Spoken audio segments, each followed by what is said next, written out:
The third and the easiest characteristic of English language is its relatively fixed word order characteristic, which means a sentence would only be considered as grammatically correct if the fixed word order would be followed while framing the sentence.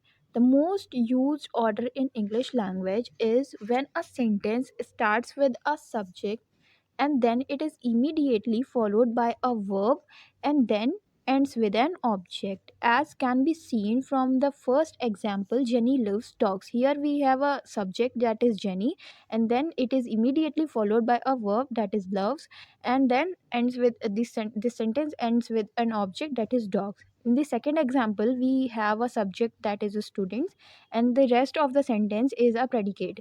We all know that a sentence never starts with a predicate. It starts with a subject. In the third, we have she always prepares food. She always prepares food. We can never write it as she prepares always food because it will be considered as grammatically wrong, as we never put an adverb between a verb and the object. ठीक है. Other than considering these sentences as grammatically correct, we can also see that each word has a proper relationship with the other word in the sentence. And according to that only, we are able to fully understand what the sentence actually means. So as we can see in all these examples that each word has a proper relation among each other, and because of those relation only we are able to understand what the sentence actually wants to say, what actually it means, है ना.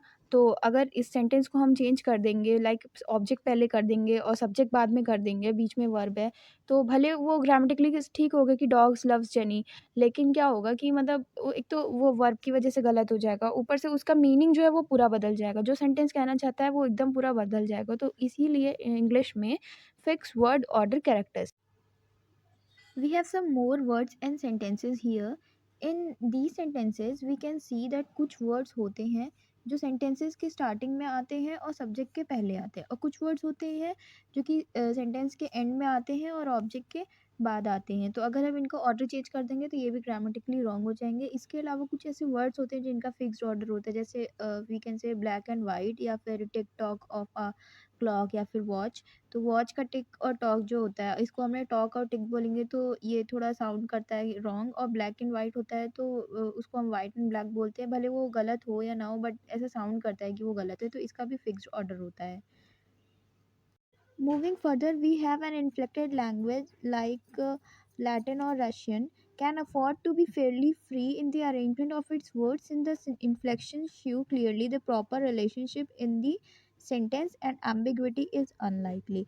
तो कुछ ऐसी inflicted languages होती है, जैसे देखो English भी जो है वो इन्फ्लेक्टेड लैंग्वेज है, लेकिन इसमें क्या है कि फिक्स वर्ड ऑर्डर है, लेकिन कुछ ऐसी इन्फ्लेक्टेड लैंग्वेजेस और भी होती है लाइक लैटिन और रशियन, जो कि फ्री मतलब उनका जो वर्ड्स हैं उसको आप इधर-उधर कर सकते हो और उसकी मीनिंग्स जो है वो भी नहीं चेंज होगी और ग्रामेटिकली भी वो सही होगा। तो अरेंजमेंट ऑफ इट मतलब वो लोग अपने शू यहाँ पे जो लिखा है इसका मतलब शो है। वो शो को मतलब अगर पुराना वर्ज़न में बोले तो उसको शू लिखते हैं, तो इस वज़ह से यहाँ लिखा है। तो उस क्या होता है कि कुछ लैंग्वेजेस होती है लैटिन, रशियन या संस्कृत और तमिल भी लिखा है कि संस्कृत और तमिल भी ऐसी लैंग्वेजेस है जिनके वर्ड्स को अगर हम इधर-उधर कर देंगे, इनके ऑर्डर को चेंज कर देंगे तो भी इसकी मीनिंग जो है वो नहीं चेंज होती है, क्योंकि इनके इन्फ्लेक्शंस की वजह से जो वर्ड्स का रिलेशनशिप है उनके बीच का जो वर्ड्स का रिलेशनशिप है उससे ना सेंटेंस रॉन्ग नहीं होता है, और कोई एम्बिग्विटी मतलब कोई कन्फ्यूजन भी नहीं होती है। पढ़ने में आप सबको समझ में आ जाएगा कि क्या सेंटेंस कहना चाह रहा है और एकदम सही में आएगा, सही एकदम समझ में आएगा। बट इंग्लिश में अगर हम जो सेंटेंस है उसके वर्ड्स को इधर-उधर कर देंगे तो हमें कन्फ्यूजन हो जाएगी कि वो क्या कहना चाह रहा है, और क्या होगा कि सेंटेंस भी रॉन्ग हो जाएगा। अदर देन दैट जो ओल्ड इंग्लिश थी हमारी, जो लैटिन से ही निकल कर आई थी। अब लैटिन में तो ये है ना कि आप इधर से उधर वर्ड्स कर सकते हो, तो ओल्ड इंग्लिश में भी फिक्स वर्ड ऑर्डर नहीं था, बट अभी आज की जो हमारी इंग्लिश है इसमें फिक्स वर्ड ऑर्डर है। तो ओल्ड इंग्लिश में भी नहीं था, संस्कृत में भी नहीं है, तमिल में भी नहीं है, और लैटिन और रशियन जैसी लैंग्वेजेस में भी नहीं है। But in a language which does not change the form of its words according to their relationship in the sentence significance. The order of the word is likely to be relatively fixed.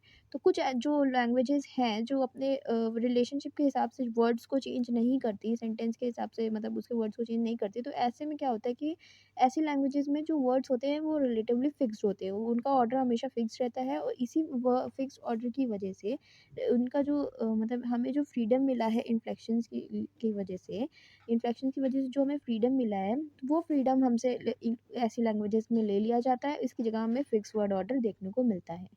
So this was all about the fixed word order. We will discuss the more characteristics in the next video. Thank you.